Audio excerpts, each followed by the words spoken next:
देखो यहाँ तो सब अधिकांश भगवान को ही मानने वाले लोग बैठे हैं। वैसे जैसे संसार में लोग हैं वैसे कम ही बैठे हैं यहाँ, पर फिर भी हम और आप मन से विचार करें, घर में अच्छा माहौल होना चाहिए कि बुरा माहौल होना चाहिए? जोर से बोलो। पक्का अच्छा ही माहौल चाहिए ना? आजकल अच्छा माहौल है कि बुरा? बाबा जी महाराज आपका थोड़ी कोई परिवार है, हम तो आजकल पूछ रहे हैं कि आजकल अच्छा माहौल है घरों में कि बुरा माहौल है? बोलो हैं? तो महात्मा तो दृष्टि बड़ी अच्छी होती है, वो कहते हैं अच्छा है। अब इन गृहस्थियों से पूछो, हम ठहरे गृहस्थी, हमसे पूछो, हम गृहस्थियों को पता माहौल कैसा है। थोड़ी सी चाय लेट हो जाए, हस्बैंड का थूथड़ा ऐसे फूल जाता है जैसे कुंभकर्ण हो, सिर्फ चाय लेट होने पे, और कुछ नहीं हुआ। अभी रात को अच्छे से सोए थे, खाना पीना खा पी के, कोई टेंशन नहीं है। अच्छा गुड नाइट स्वीटू भी कह के सोए थे,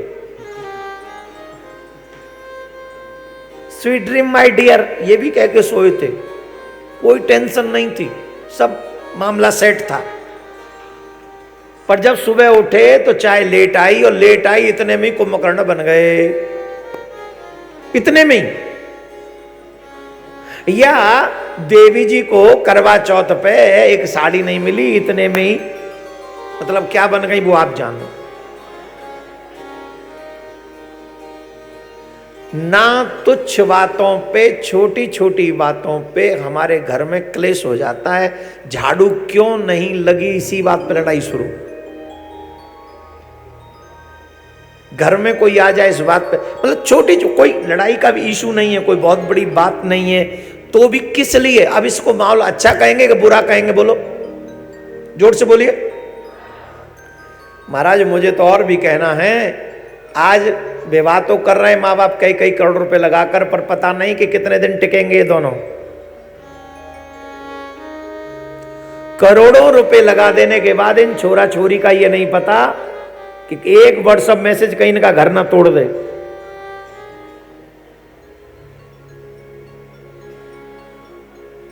इसे अच्छा माहौल कहेंगे कि बुरा? जोर से बोलो। हैं जी? बुराई कहेंगे ना? तो ये माहौल बुरा बना कैसे? इतना बुरा माहौल कैसे बन गया? हमसे पूछो। अगर कोई हमसे पूछेगा कि बुरा माहौल कैसे बना, तो इसके पीछे एक रीजन है, और वो रीजन यह है कि हमारे घरों से कथा गायब हो गई। और जिनके घरों से कथा रामचरितमानस गायब हो जाए, उनके घर में अच्छा माहौल कैसे हो सकता है? बताइए जरा। अगर आपको अपने घर का माहौल अच्छा रखना है तो राम कथा रामायण आपके घरों में जरूर होनी चाहिए, और सिर्फ रखी न रहे। कईयों के घरों में रामायण रखी है। मैंने मुसलमान भाइयों को देखा है कि वो अपने बच्चों से कहते 5 टाइम नमाज अदा करो, और हम कभी भी अपने बच्चों से नहीं कहते कि एक हनुमान चालीसा का पाठ करो। किसी अच्छा सनातनी इतने इंटेलिजेंट हो गए, सुनते हैं और इग्नोर कर देते हैं। हाँ कह देंगे, कहे कौन? अच्छा एक और बहाना अच्छा सा बनाते हैं। आजकल के बच्चे कहां मानते हैं महाराज, नहीं मानते, बोले नहीं मानते। तो ऐसे नालायक संतान को अपना संबंध मत रखो, तिलांजलि दे दो, क्योंकि ये नालायक संतान तुम्हारा ऊपर परलोक बिगाड़ देगी। अगर संबंध रहते हुए मर गए ना इससे, तो तुम्हारा परलोक बिगाड़ देंगे ये लोग। जो सदमार्गी न हो, जो धर्म परायण न हो, ऐसे लोगों का संबंध अगर आप रखकर मरे तो आपका परलोक बिगड़ना निश्चित है। परलोक संवारना है तो परिवार सनातनी होना चाहिए, धर्म परायण होना चाहिए, अनैतिक कार्य हमारे परिवार में नहीं होने चाहिए। माताराम बैठ जाइए, ए माताराम बैठ जाओ ना। हाँ, और कुर्सी मत छोड़ो, कुर्सी छोड़ोगी तो इतनी देर में ठंडी हो जाएगी कुर्सी। फिर गर्म करनी पड़ेगी। और बड़ा आज के समय में आज जो मुझे लग रहा है, शायद भोजन करना आसान है पर स्थान गर्म करना आसान नहीं है। सबसे टेढ़ा काम है स्थान गर्म करना। इधर हाथ रख जाए तो ठंडा, इधर घेरे बैठी रहो, सब बैठे रहो, अपने अपने स्थान मत छोड़ना, सही में गड़बड़ हो जाएगा। राधे राधे बोलना पड़ेगा। जब तक 1:30 न बज जाए ना कोई चांस मत लो। बाहर भी ठंडी हवा चल रही है। कल हमको ले गए वो टीवी चैनल वाले खींच के, इधर चलो इधर चलो, यहाँ से उठो वहाँ बैठ जाओ, वहाँ से बैठ। अरे तेरा भला हो, ठंडी ठंडी बिहार चल रही, हमने कथा लायक छोड़ोगे कि नहीं छोड़ोगे भाई। लेकिन बहुत अच्छा उन लोगों का, बहुत हमारा सनातनी मीडिया इस समय जुड़ा हुआ है। एक बार मीडिया वालों के लिए भी जोरदार ताली होनी चाहिए।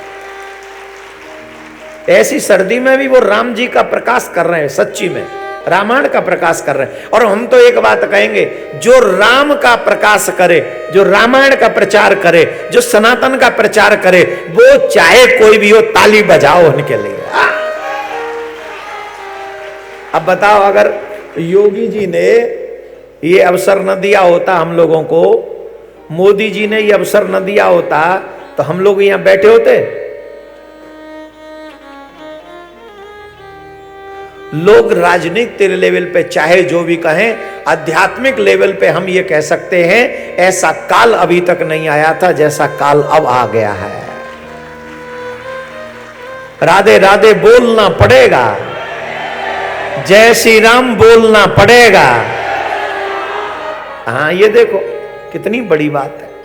तो हमको करना क्या है? कौन कौन चाहता हमारे घरों में अच्छा माहौल हो? टाटा कर लो, हाथ मत उठाना नहीं तो कैमरे में आ जाओगे। कौन कौन चाहता हमारे घरों में अच्छा माहौल हो? मेरा एक आग्रह सब सनातनी सुन लो, अपने घर में एक रामायण रखो। रामायण रखकर एक नियम बना लो कि आपके घर का प्रत्येक सदस्य चाहे 2 चौपाई नित्य पढ़े, और हम तो और नीचे जा रहे हैं, चाहे 1 चौपाई पढ़े।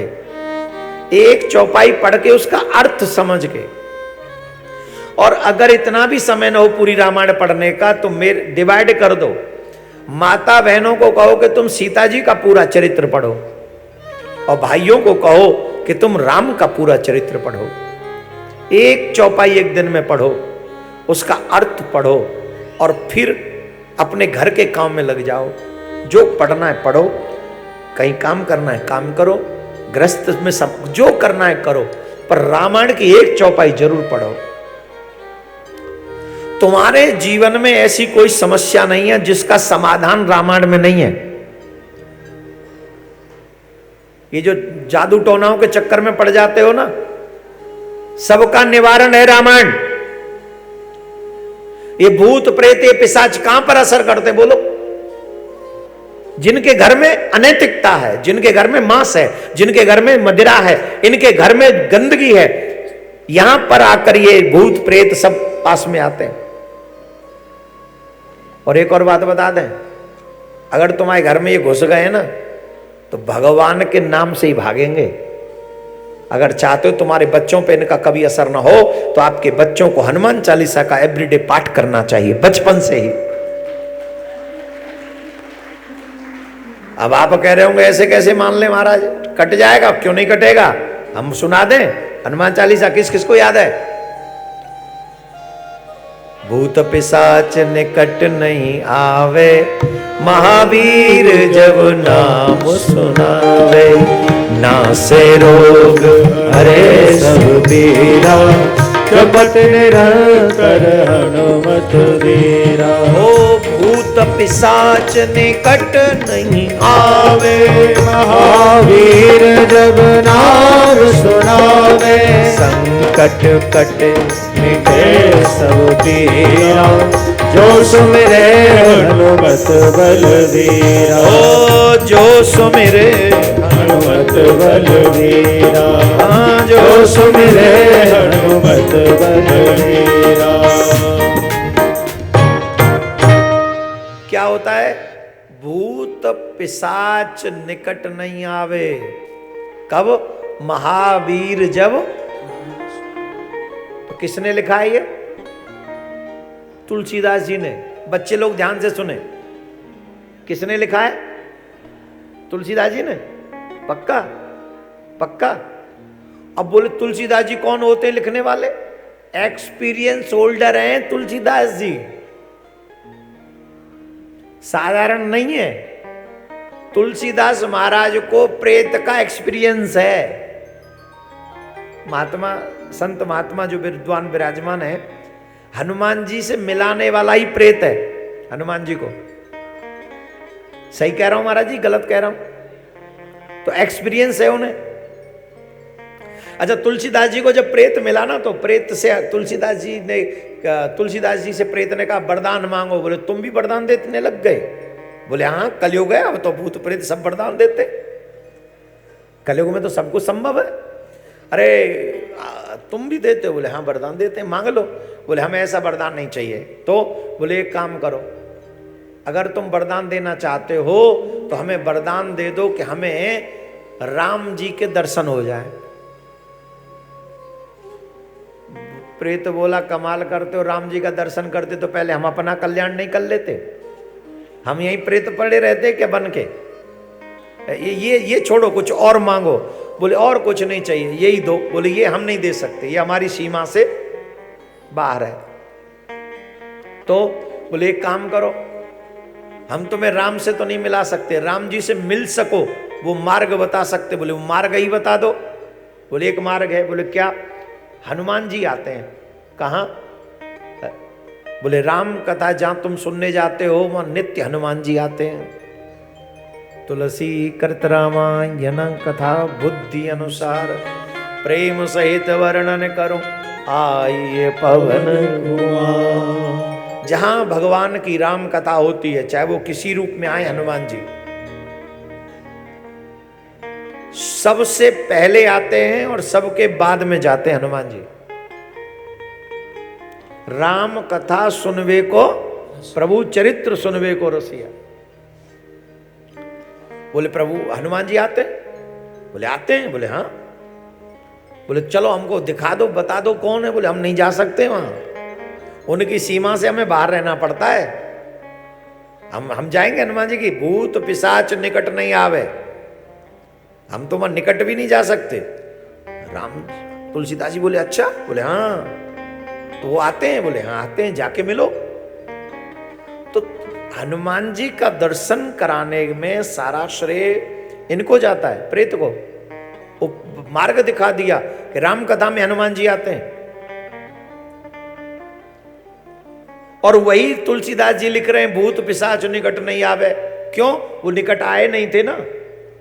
कब? बोले महावीर जब नाम सुनावे।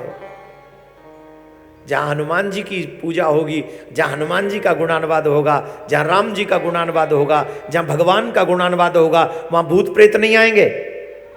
और आज हमारे घरों में भगवान का गुणानुवाद नहीं है तो भूत प्रेत ही आएंगे, भगवान कहां से आएंगे? बोलो